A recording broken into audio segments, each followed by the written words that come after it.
be here on time for breakfast and all the sessions, or whether it's easier or more difficult if you were at home today or in the office early to be able to pop this up at 8 a.m. in the morning and watch online. But what I am told, this is amazing, folks, I'm told that we have set a record for the most number of viewers ever for our International Conference on Climate Change.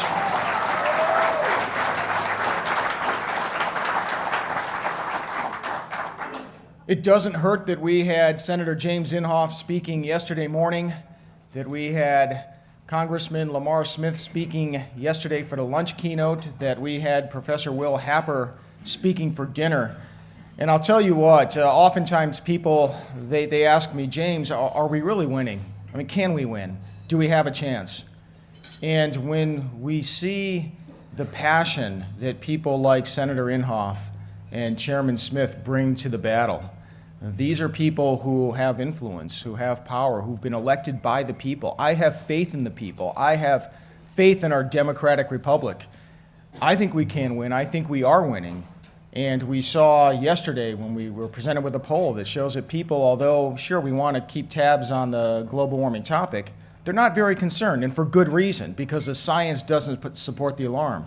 But when folks tell you, hey, you need to put your tail between your legs and get in line, it's time to stop quibbling about the causes and start working together on solutions.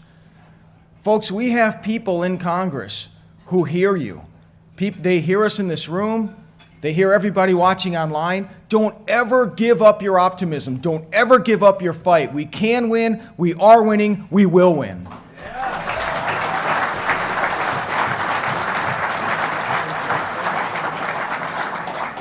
And I think it's very important to define what is winning.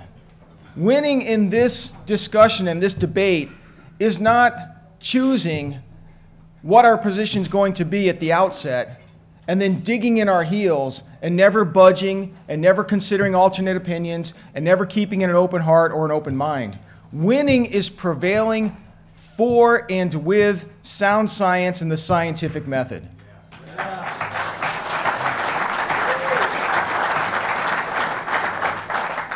If the science, however doubtful it appears to me at this time, but if the science were to indicate at some time in the future that, James Taylor, you were wrong. Turns out we're creating much more warming than you expected. Turns out the consequences are negative and quite severe. Turns out that we can fight this without impoverishing the planet. If any one of those things were to be true, I would hope and I expect in my heart and my mind that I would say, all right, great scientists in the past have been wrong. Great economists have been wrong. The measure of a man, the measure of a woman is to understand, do your best diligently to search for truth. Hopefully you'll find it, and if you don't find it, admit it. I'll be the first one to do it. I hope and expect everyone in this room will, and I hope and expect that the people on the other side of the issue, many of whom have their sincere beliefs that they are right, but I hope they will consider the evidence that we're presenting here today, the evidence we've presented now at 10 international conferences on climate change, and the evidence that is presented daily by the scientists, the economists, the policy experts that are weighing in on the issue. Now, yesterday when I was asked during a media interview about the moral authority of the Pope, perhaps if he were to come down strongly against global warming skeptics, if Catholics need to get in line because that's the leader of their church, I couldn't help but think of Galileo.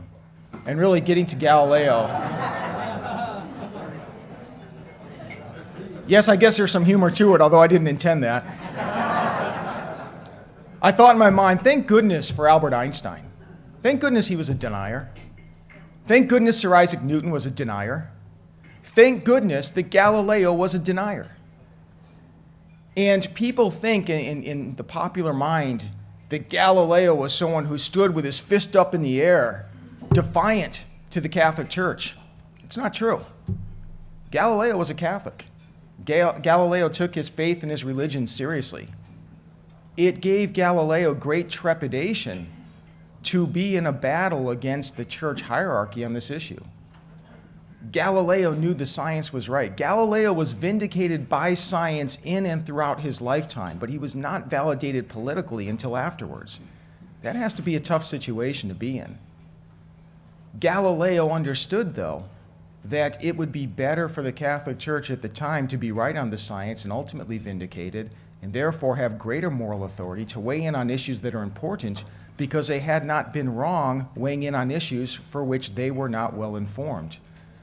I hope and expect, I'm not speaking specifically to the Pope or the Catholic Church, I'm talking in general. I'm talking to religious leaders, political leaders, even leaders in our community, people that are watching and speaking with friends and neighbors. It is so important to seek out the best information. It is so important to make sure that when you're weighing in strongly on something, that you are doing so with facts, with logic on your side, and be open to when they may not be on your side. Can you imagine if Galileo had access to the internet? Galileo was not politically vindicated in his time, but I suspect he would have been politically vindicated if he had the internet, or if there was talk radio, in which people can, sure, you might have some folks that are going to try to suppress the truth and suppress discussion and debate, but you'll have some stations and folks who will encourage it. And I think of that as I bring up to the stage in just a moment our next guest, because our next guest has access to the internet. He has access to the media. And I can't think of anybody who is better in the media about telling the truth, about doing so in a manner that relates to people. It's interesting, last evening, Professor Happer, the quote, if I can remember it, was, "Those who the gods would destroy, they first would make angry." And it's easy to get angry when you're constantly attacked and vilified on a personal basis for standing up for science. It's easy to get angry when you see folks misrepresenting the science. It's easy to get angry on this topic and a lot of topics. What's difficult to do is to persuade people when your argument is one of anger. And our next speaker is somebody whose kindness of heart, whose good nature, whose unflappability means that even when there is good justification for anger, still he is able to present the truth in a manner that displays the optimism that really the skeptic side of the debate is all about. Because we're not just jumping off a cliff like lemons, we're looking at the evidence and we see that there actually is promise, there's hope, there are benefits to carbon dioxide emissions, there are benefits to a warming planet, as there always have been. So it's my pleasure to introduce to you the Executive Director of the International Climate Science Coalition, Tom Harris.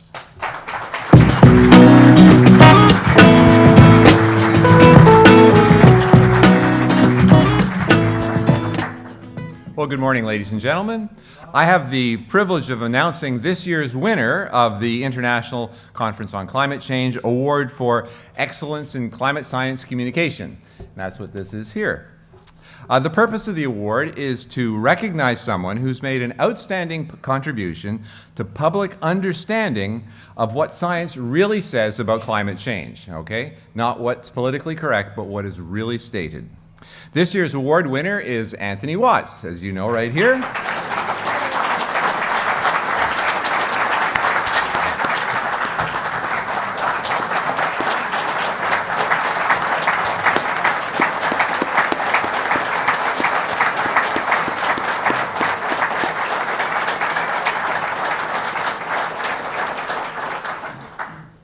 Well, I guess that response certainly speaks volumes, more than I could say. But anyway, he's the author and the creator and the operator of What's Up With That, okay? Watts, W-A-T-T-S, Up With That. It's interesting that it's been operating 24 hours a day since November 2006 and is now approaching 250 million views, 250 million views, okay? So someone like Fred Pierce was not exaggerating when he said that this is the world's most viewed climate website. Okay, this is pretty incredible, and everybody goes there. Many people in the audience are telling me how they check his site more than once a day. Okay, so there's very, very important information there constantly. In fact, even Wikipedia, believe it or not, admits that between 2008 and 2013, What's Up With That won internet voting-based awards for the best science blog and the best blog from both the Bloggies and Whizbang web blog awards. Tim Ball was telling me the other day that What's Up With That made a crucially important contribution to the public debate about climate change because it allowed both sides of the debate, without censorship, to present their point of view. Okay? So from that point of view, Anthony's blog has been really a godsend. It's something that, really made a very big difference to the whole debate. Not just in America, by the way, because up here in Canada, and Canada has announced we're following America on climate policy anyways, so it turns out that our climate policy is being decided in Washington, which is one of the reasons that I write a lot in the United States, by the way. But all over the world, his site is really revered. Those of you who have been following Anthony's activities will be happy to hear that he's starting a new organization that he's announcing in the acceptance speech, which we're just about to hear. Now, Anthony has a somewhat of a quirky sense of humor. I asked him for something funny about his background, and he sent me the following story. In December 2012, I sent Dr. Michael Mann a free calendar as a Christmas gift. illustrated by our volunteer cartoonist, Josh. I also sent one to Dr. Gavin Schmidt, Dana Nuccicelli, and Dr. Peter Glick. Upon hearing that his cohorts got one, Dr. Mann immediately went into full Koch brothers conspiracy mode on Twitter, wondering where I got the money to produce such a slick-looking, flashy... Where did he get the money to produce such a slick-looking, flashy, apparently widely distributed calendar? Well, the truth was far simpler. I simply used my credit card to pay $15.84 and had the calendar printed at Costco Photo Center and then shipped to him. Like Hillary Clinton, who apparently has not driven a car since 1996, Dr. Mann has apparently never been to Costco. So his sense of humor, a little like Monty Python maybe. Of course, Anthony's main professional background and experience is in weather measurement and weather presentation technology. For example, his company Intel Weather produces exceptional weather graphics, and you see that often on the web. He spent 25 years on air as a television meteorologist with a number of television stations in Indiana, California, and is now the chief meteorologist with KPAY AM radio in Chico, California. While Anthony will be long remembered for his fine work telling the public about what climate science really says about climate and weather, perhaps future generations will honor him the most for one particular project. And that is his weather stations project launched in 2007, and that is worth an applause.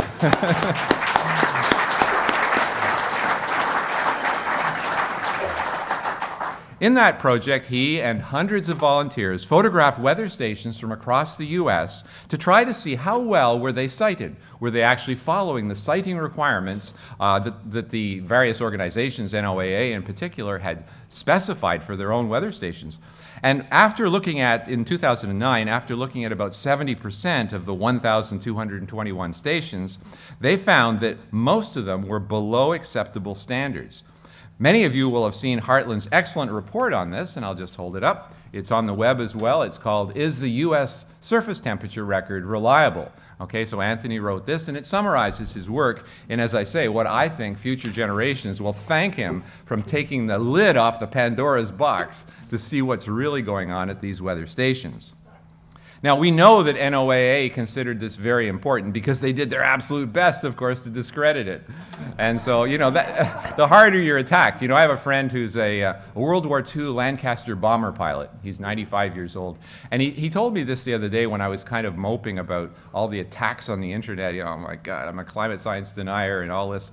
And Anthony, I'm sure, gets a lot more than I do. He said, well, if we went on a trip bombing in Europe, if we came back and we didn't have a lot of holes in our airplane, if we weren't attacked, then we knew we were dropping our bombs in the wrong place.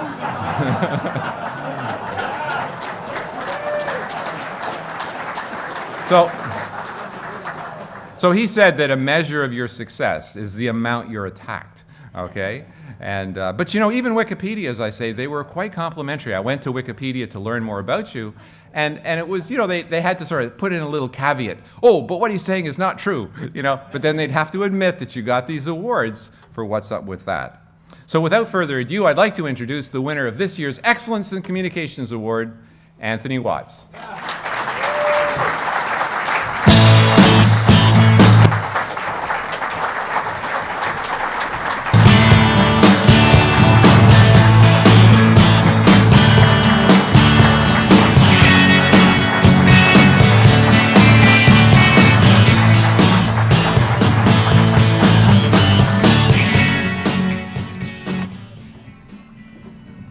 Well, thank you and good morning, everyone. You know, Dr. Roy Spencer once told me that getting skeptics together on an issue is like herding cats. Well, here you all are. And it's a measure of the success of the Heartland Institute that they are able to make these events continually happen and to have them sold out this year. Let's give them a big hand for all their efforts.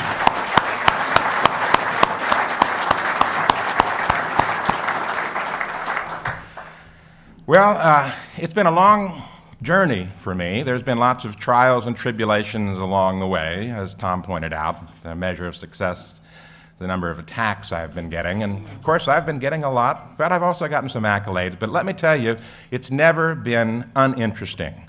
And there's not a day goes by where something new, unique, and fun doesn't occur. Like this morning, for example, I learned that Mark Steyn is going to be printing a new book.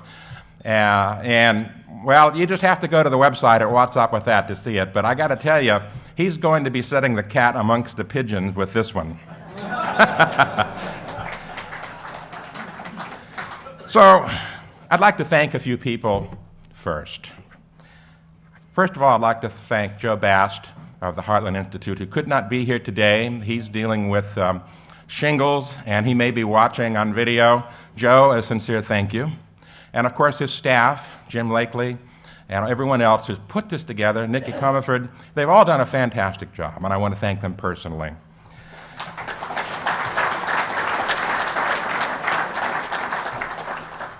Other people I'd like to thank include Stephen McIntyre, who's not here today, but he set the model for how to conduct science and how to conduct public communications in the form of a blog. He's been the model not just for me, but for many other people, and I think he should be the one up here instead of me.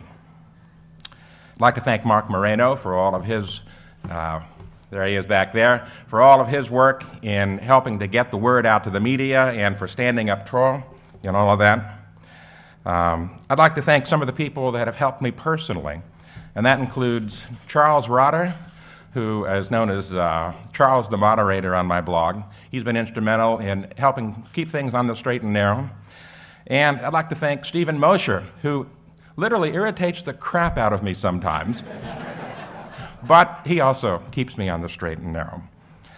I'd like to thank Dave Steely and all of the moderators that help keep the site running throughout the day. They do a tremendous job of keeping things as civil as they can, although it's sometimes very difficult. As you know, the debate is quite contentious. And I'd like to thank Josh, our resident volunteer cartoonist, who without his skills, we would never have had a free Christmas gift for Dr. Michael Mann.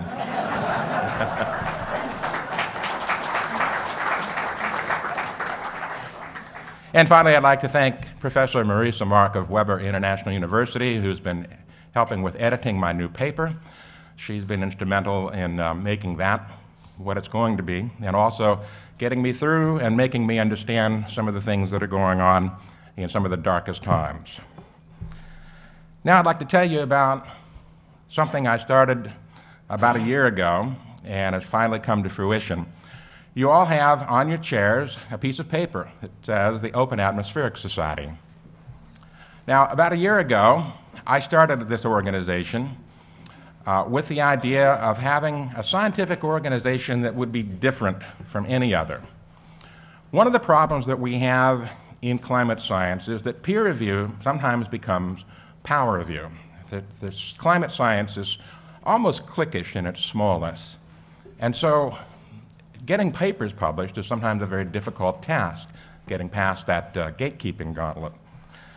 And so I set out, with the help of some others, to put together an organization that would offer an alternative for publication, not just from a society standpoint, but also from a journal standpoint. And what we're going to do with the journal is something that no other journal does or has done. And that is, for papers that we will consider for publication, they have to submit replication, data, and code up front, or we won't even look at it.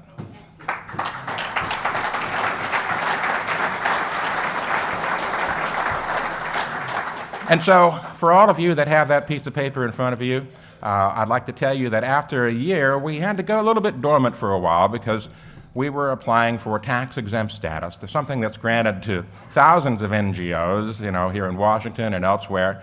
Lots of societies get this, but it's always a bit more difficult for skeptics to get anything done, and it usually takes twice or 3 times as long to accomplish such tasks because people throw roadblocks in the way. Well, we now have 501c3 status, and we are going to move forward. And I'd like to ask all of you who have that paper in front of you to consider joining the society, and when we make a call for papers, to consider submitting a scientific paper, and make sure that you submit all your data and your code and make sure it's replicable when you do. So you can visit it at the OAS for Open Atmospheric Society, theoas.org. Anyway, as I said, it's been a long journey for me. There's been lots of highs, lots of lows, and lots of blogging in all the middle. And I want to thank everyone who's helped me on this journey and getting here today. I'm very humbled by this award and by the accolades presented to me. And I'll just simply end by saying thank you very much.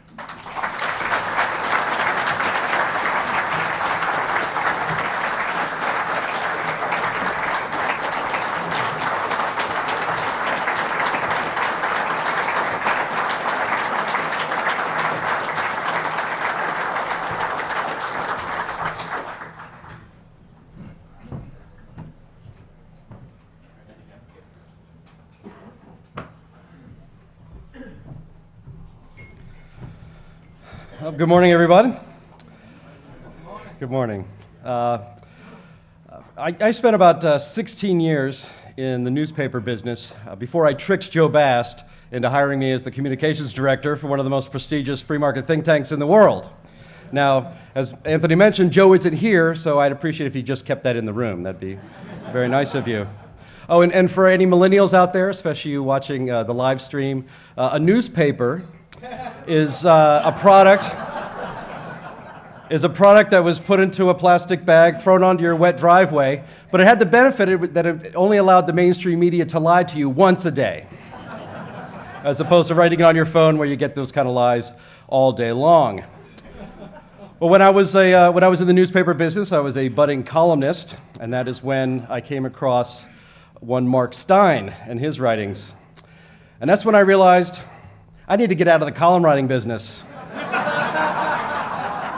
I'm no good at this. I don't know how it does. I don't know how you're supposed to do that.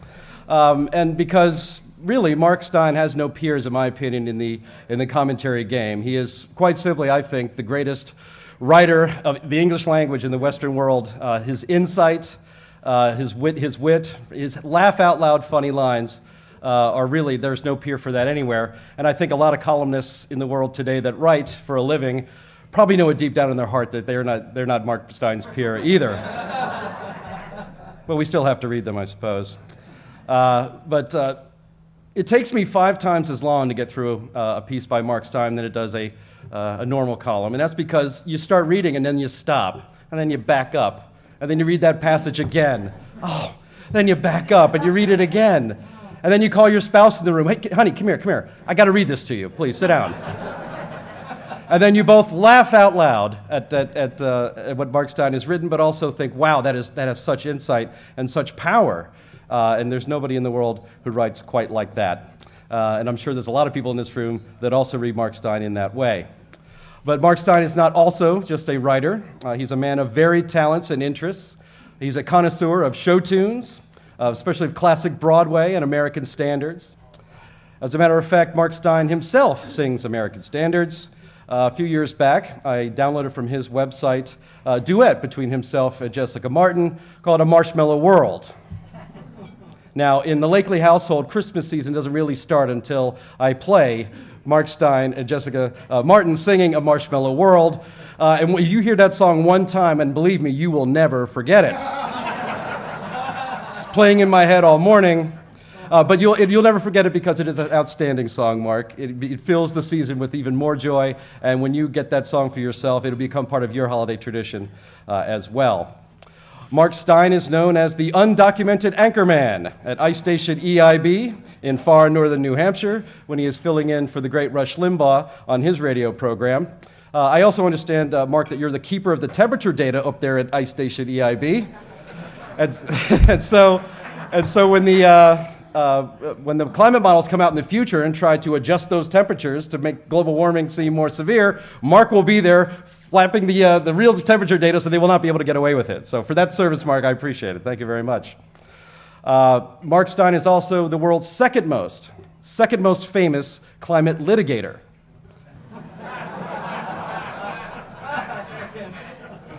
The first most famous climate litigator, of course, is that special snowflake, that Nobel Prize winner, Michael Mann. And the reason Mark Steyn is number 2 with a bullet as the second most world famous climate litigator is because he's countersued Michael Mann. Because we're going to get down to the bottom of all of this stuff, and we're going to stop having the legal system being used to bully people who stand up for free speech and sound science. And Mark Steyn is doing this.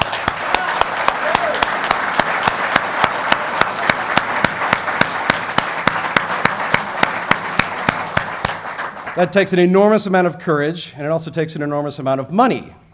Mark Steyn famously does not have a legal defense fund like a lot of people would have. He prefers to do this the free capitalism or the free market capitalism way by selling his wares. And so I actually recommend all of you, if you want to support this very important fight for free speech and for sound science, that you go to steynonline.com and you buy many of his outstanding books, which I have done. You can get a Mark Steyn coffee mug, which I also have. It's terrific. And that's how you can support this very important work. One of the books that you'll soon be able to get there is a new title from Stockade Books called A Disgrace to the Profession. And I'm just going to leave it to you guys to guess who that book is about and what is his profession. He is the author of, in his words, the #1 climatology hit parade blockbuster, Climate Change, The Facts, which they are running out of constantly at Amazon.com because it is such a great book. Many of the co-authors of this book are here in the audience today. They were kind enough, along with Mark, to sign copies for everybody here at this conference, and I hope their hands have recovered by now. Jay Lair, the science director for the Heartland Institute, calls this book the best book on climate change for a general audience that has ever been put together. And when you read it, you will certainly agree. It is my great pleasure and honor to bring to the stage, ladies and gentlemen, Mark Steyn.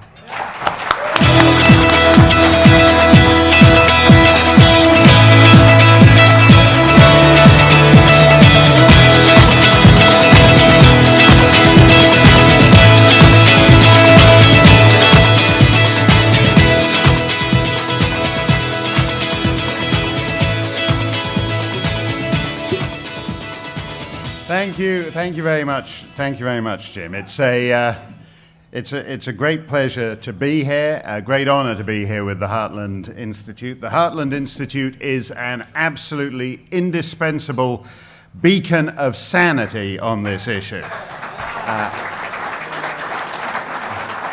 And I'm also honored to be here with some of the eminent scientists with whom I'm sharing the pages of our book, Climate Change, The Facts, Bob Carter and Pat Michaels and Willie Soon and Scott Armstrong and Alan Moran and Anthony Watts, whom you've just heard from. We're all in this book, so you don't need to wait for us all to write 25 different books. You can get the compressed version, all in Climate Change, The Facts. Unlike those guys, I've made no useful scientific contribution.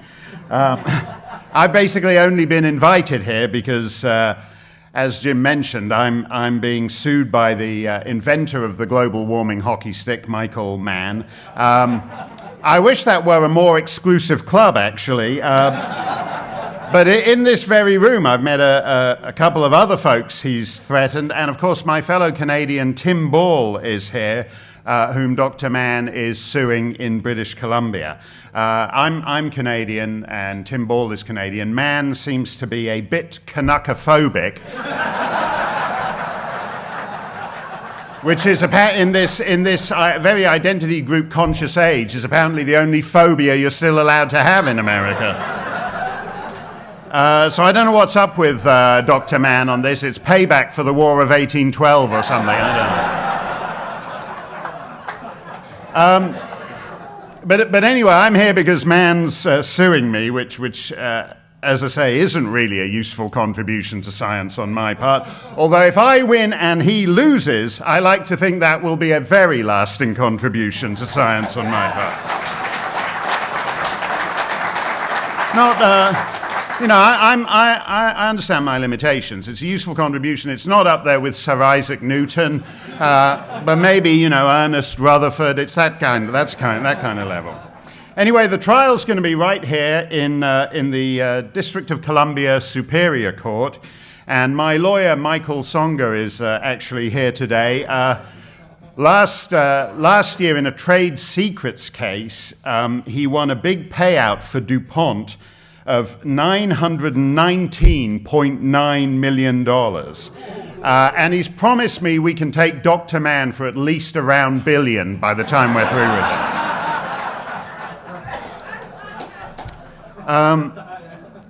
Now, as most of you probably know, lawyers don't like it when clients talk about the case in public because it can cause problems with the judge. You've heard that, right? I'd never heard it till this morning,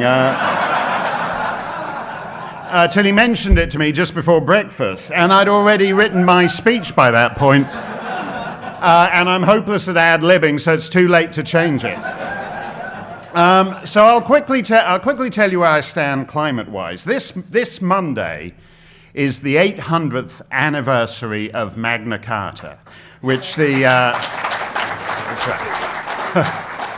I see one of Her Majesty's Canadian subjects is applauding eagerly there. Which the barons forced King John to agree to in a field at Runnymede on June the 15th, 1215. When I was a schoolboy, we were taught that the England of 1215 was a degree or so warmer than today, and vineyards were sown as far north as the Isle of Ely. If you're wondering, if you're not British and you're wondering where the Isle of Ely is, it's a stone's throw from where the East Anglia Climatic Research Unit stands today, the ClimateGate guys. So I will take global warming seriously when they tear down the Climatic Research Unit and sow a vineyard, making an amusing little Chateauneuf-du-Phil Jones.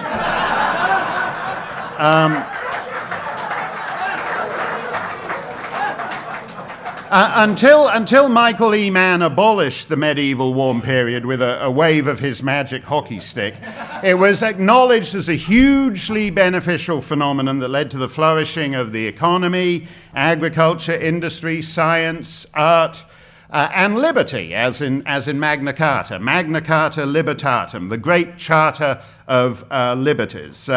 Apparently they don't have Magna Carta here in the District of Columbia. So no, they've got the DC anti-SLAPP law, which so far is nowhere near as good, unfortunately. After the medieval warm period, we had the Little Ice Age, and then the warming we've had since the 19th century. I accept the planet has warmed, and I rejoice that it has warmed, because as with the medieval warm period, it's been hugely beneficial to mankind.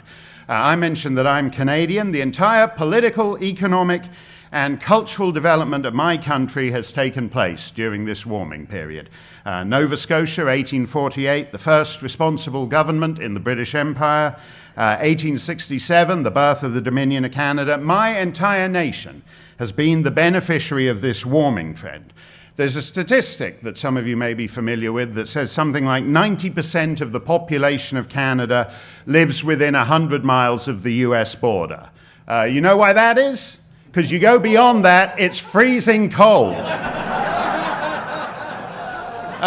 When you revolutionaries and us loyalists had carved up the continent, we should have done it north-south down the Mississippi. I was talking to Professor Van Kooten yesterday, who spoke yesterday, and he said he'd moved from Alberta to British Columbia because it was warmer. That's like moving from Louisiana to Mississippi for the skiing.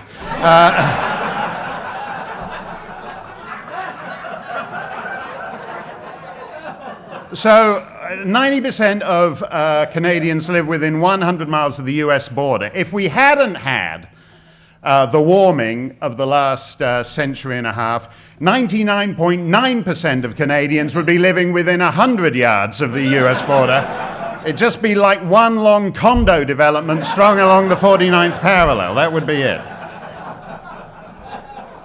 So when I first saw Michael Mann's hockey stick 15 years ago, I reacted much as Jonathan Jones, professor of physics at Oxford University, did.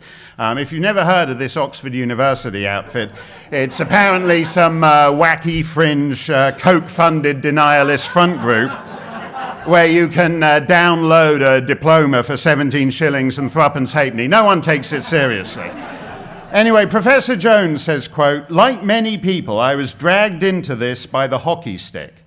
I was looking up some minor detail about the medieval warm period and discovered this weird parallel universe of people who apparently didn't believe it had happened, and even more bizarrely appeared to believe that essentially nothing had happened in the world before the 20th century.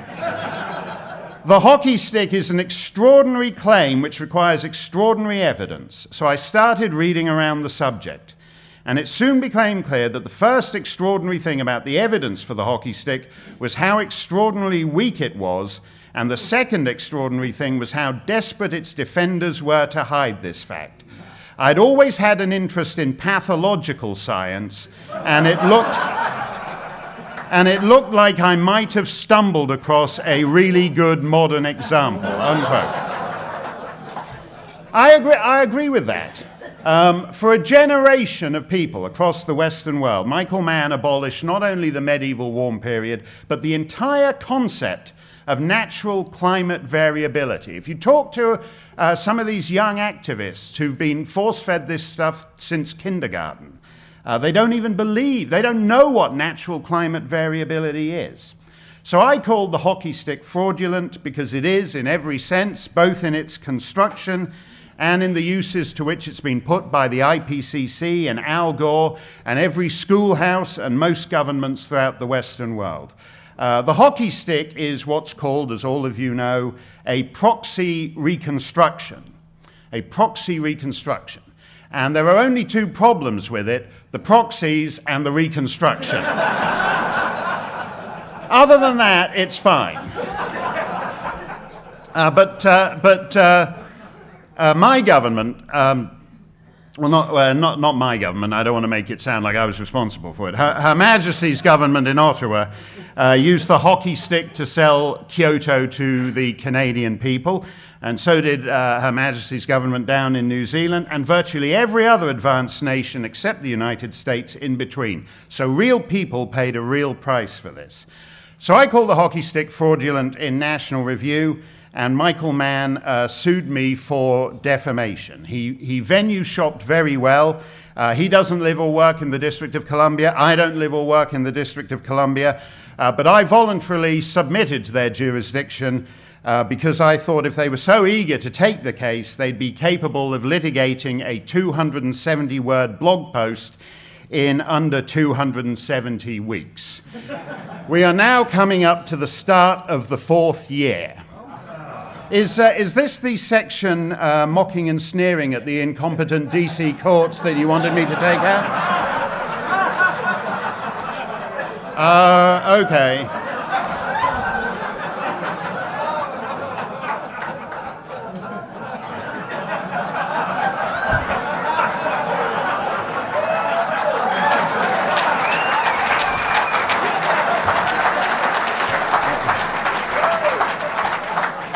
Now, not every part of this case's delay is the fault of the courts.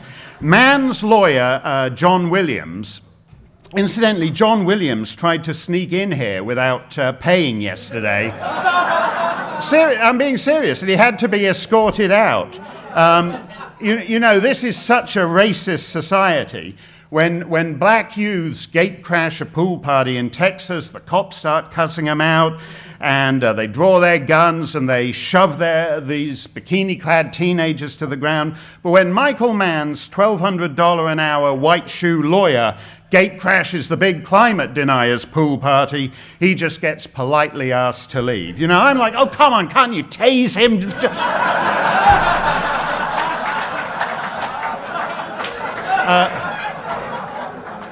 But I mention it because if you were kept awake last night by what sounded like occasional thumps against the wall, that was just Michael Mann's lawyer rappelling down the ventilation shaft to get in place before breakfast. Hi, John. Oh, what was that other thing you mentioned? Don't make cracks about the other guy's lawyer because it makes it harder to reach a settlement. Oh. As I said, not all the delay in this case is the fault of the courts. The aforementioned Mr. Williams, Dr. Mann's counsel, filed a complaint with the Superior Court accusing me of, quote, the professional and personal defamation of a Nobel Prize recipient. Unquote. This was a hitherto unknown crime to me. Quote, defamation of a Nobel Prize recipient. That's not in Magna Carta, but it's apparently a crime in the District of Columbia. Until then, I had no idea Michael Mann was a Nobel Prize winner.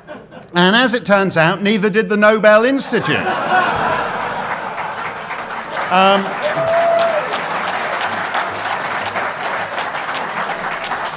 A couple of reporters called them up, and the then director of the Nobel Institute, Dr. Geir Lunderstadt, said, quote, Michael Mann has never been awarded the Nobel Peace Prize, unquote. That's what he claims to have won, by the way, the Nobel Peace Prize. But notice the subtle elision of his legal pleadings, quote, defamation of a Nobel Prize recipient. So not just a lousy old Nobel Peace Prize winner where you're standing in the Hall of Fame between Al Gore and Yasser Arafat, but a bona fide Nobel Prize, a bona fide Nobel Prize winner where you're right in the same pantheon as Einstein and the Curies and all the rest of them. Mann claims to be a Nobel laureate because in 2007, the IPCC as an institution received the Nobel Peace Prize, and Mann was one of thousands upon thousands of people who've been associated with the IPCC since 1990. A couple of years later, you may recall, the European Union won the Nobel Peace Prize. So on Mann's criteria, the EU has 500 million Nobel laureates. You can't swing a cat over there without hitting a Nobel laureate. You go to one of those nude beaches in the south of France, in August, and it's wall-to-wall naked Nobel laureates from Saint-Tropez to Monte Carlo. It's the nearest you'll get to seeing Max Planck and Gustav Hertz and Francis Crick doing The Girl from Ipanema.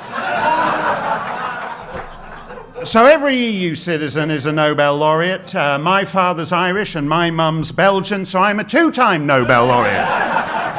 Eat your heart out, Sir Frederick Banting, This to me is important because it gets to the heart of the bubble that these people live in. Why would they think twice about adjusting their figures? If a man seriously believes that the pantheon of laureates can be adjusted to include himself, why would he be bothered about adjusting the 1915 temperature record the way NOAA did just last week? What's the big deal about that if you seriously believe yourself to be a Nobel laureate, as thousands of these guys do? And that's why they had no qualms about adjusting the 1915, the temperature record of the last century, as they announced last week. I was absolutely stunned, by the way. That was absolutely the most dramatically adjusted figure that I'd seen since Caitlyn Jenner a couple of days earlier.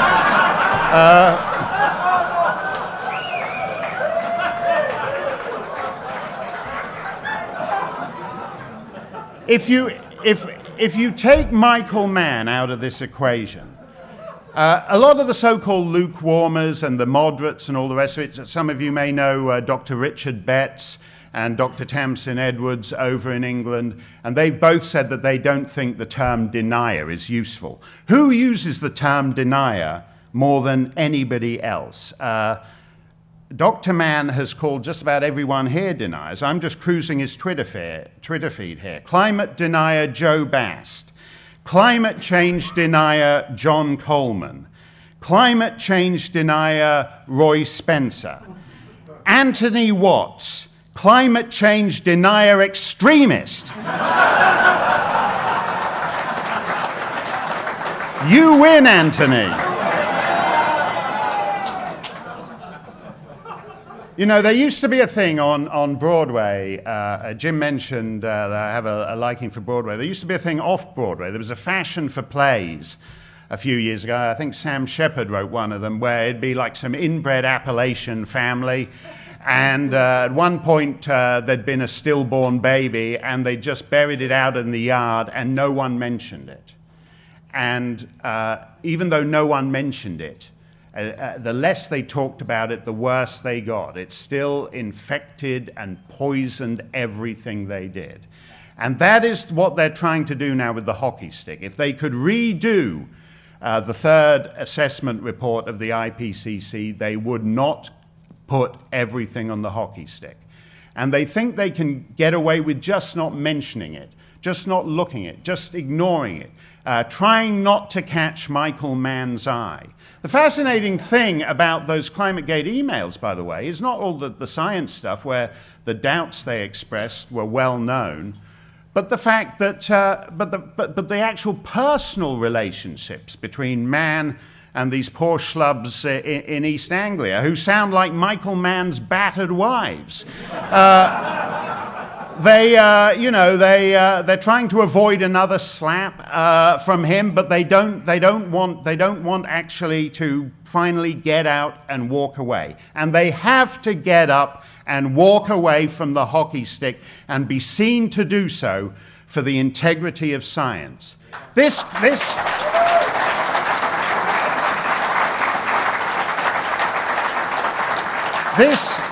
conference is called a fresh start. And that is what climate science needs. I urge you to read Matt Ridley's piece in the Australian magazine Quadrant this month, that pinning everything, taking a wild ride on the hockey stick, corrupted the heart of climate science.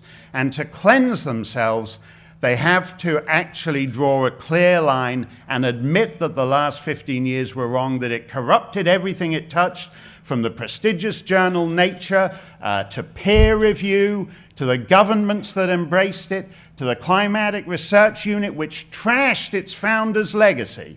These guys did it from a building called the Hubert Lamb Building. Hubert Lamb was one of the greatest climatologists of the 20th century, and they trashed his legacy to take a ride on Michael Mann's coattails. And climate science has to make a fresh start and get beyond this, because they will sound ridiculous. We heard earlier that many people have not fallen for this. And that takes a great courage. Most of us are not Galileo. I'm glad, by the way, whoever said that imagine what Galileo could have done if he'd had the internet, because I think he'd just have been posting cat pictures all day. But most of us are not Galileo. Most people want to be like most people. And when you look at the polls then of people who say, no, climate change isn't important, it's number 19 on my list of concerns, and you consider that ABC and CBS and NBC and the BBC and the CBC in Canada and the New York Times and Le Monde and the Times of London and the Sydney Morning Herald and everyone else have shoved this thing down people's throats now for 20 years, and they're still refusing to swallow it. That is extremely unusual given the levels of propaganda control. And that is why a fresh start is possible. But it requires climate science to recover its integrity and climb off the hockey stick. Thank you very much indeed. Thank you.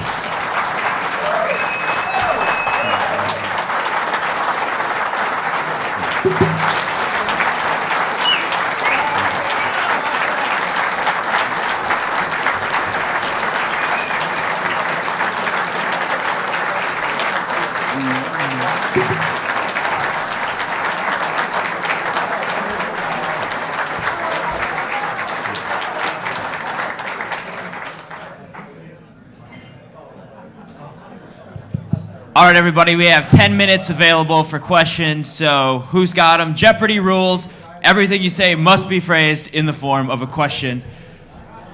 Or I start to do the song. So who's got questions? All right, way back. Is there one closer? I'll get to you, sir. Really, no questions? All right, here we go.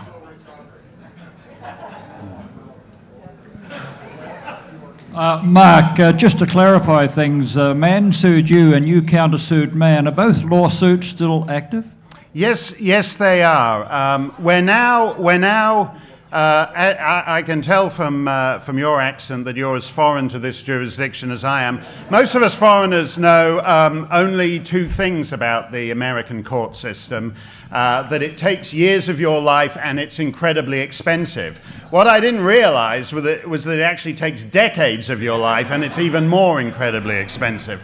The anti-SLAPP law, which allows you to get a suit dismissed quickly, that's the point. They call it, because it's called a strategic lawsuit against public participation. Mann sues people like me and Tim Ball in that, so that instead of going on the internet or on radio and television and stage and talking about Michael Mann, we're just conferring with lawyers all day long and we have no time, and he takes us out of the game for the 7 years it takes to come. So they invented this thing called anti-SLAPP law, whereby you're meant to get those kind of cases dismissed quickly, because it's a public policy issue. He wants to collapse the Western economy, and I don't. And that's something that you should talk about in the newspapers and on television and whatnot, but not in the courts, which frankly aren't competent to adjudicate that. So they had this SLAPP law, which you're supposed to use to get the case dismissed quickly, they're now in the appeals court judges are now deciding whether the SLAPP law, which is brand new here, is appealable, because when they wrote it, they didn't know whether the law itself could be appealed. So you can't. So it's a test case. You can't know how thrilled I am to be part of an American test case, but when I served discovery on him a year ago. He asked for my file, my discovery, anything. So I'd sent, 23 cheap jokes I'd made about him in the last 15 years.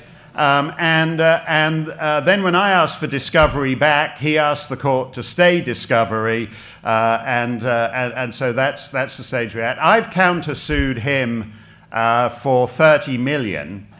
I think we initially did it for $10 million, but that's apparently like Dr. Evil in the Austin Powers films. It doesn't impress anybody, so we bulked it up to $30 million. Judging from the sales of his new book, he is going to be on a book tour for the next 2/3 of a millennium to cover that if we win. So that's the state. But I think we will be going to trial on this. And it's a free speech case, and it's an important free speech. It's the most important free speech case in half a century. I called his hockey stick fraudulent. I've described it as fraudulent since the year 2001 in the National Post of Canada, in Australia's national newspaper, The Australian, in the United Kingdom's biggest selling broadsheet, The Telegraph, probably a lot of other newspapers around the world, all the way to Hawke's Bay Today in New Zealand. Anyone here from Hawke's Bay? Take a bow. Hey, yay, go. Oh, really? I think they're faking. They're from the general area of New Zealand. But so we would be in the bizarre situation if Mann won this suit, that you would be able to you would be able to say things in Canada, the United Kingdom, New Zealand, Australia about Michael Mann's science that you can't say in the United States.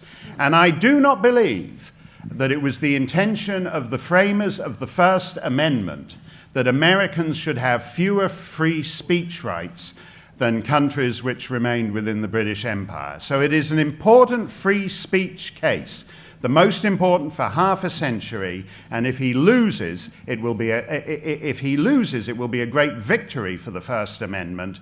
If he wins, it will be an absolute catastrophe. His hockey stick will, in effect, have smashed the First Amendment into pieces. Stan Goldenberg from the Hurricane Research Division in Miami, which has nothing to do with my question. I'm sure other people are thinking the same thing. Would you like to sing a few bars for us?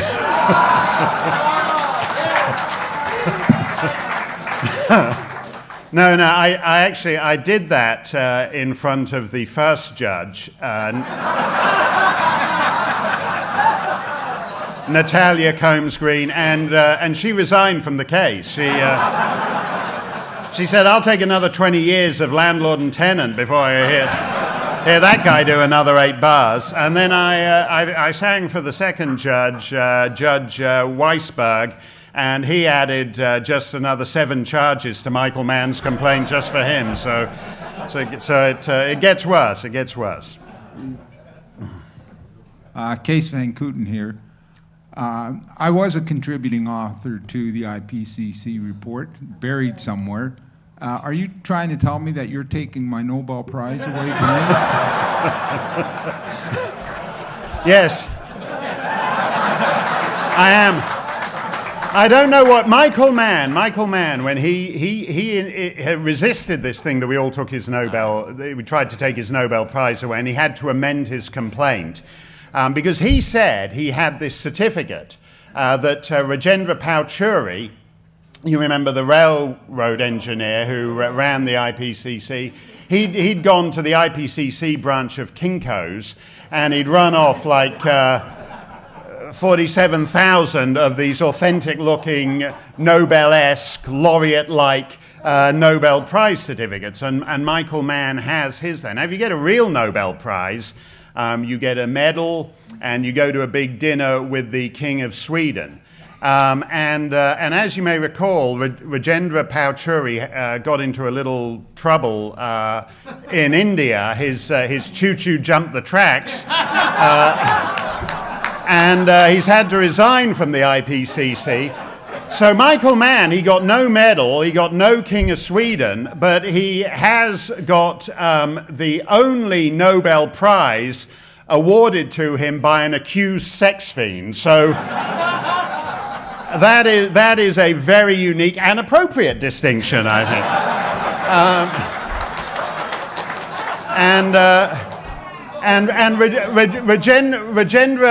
Rajendra Pants Downey, Rajendra Pachauri, his case comes up before the Delhi High Court.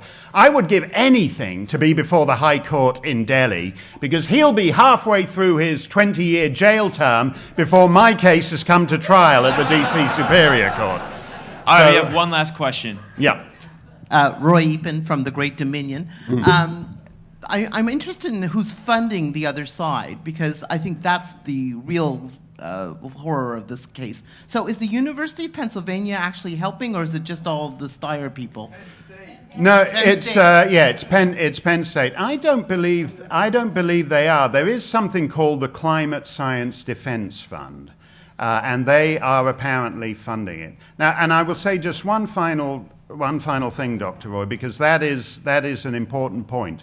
Amici briefs were filed last fall, And all kinds of people filed amici briefs against Mann, including NBC, the Los Angeles Times, the Washington Post, the Chicago Tribune.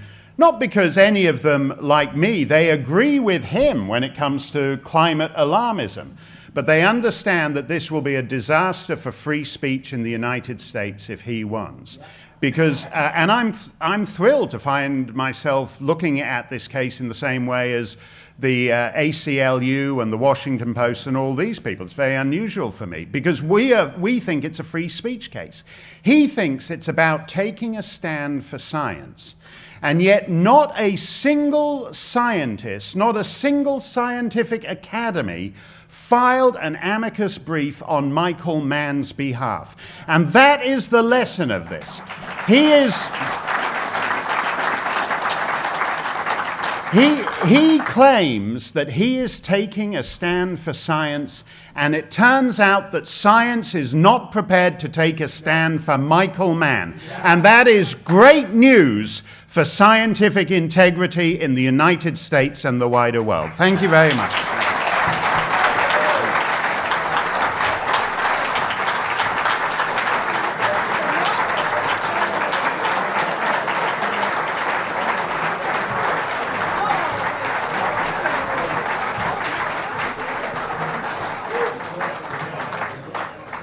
Now you know why we had him go last. We are on break until 9:30. Thank you so much for being awake this morning, and we'll see you in this and in the atrium ballroom in a half an hour.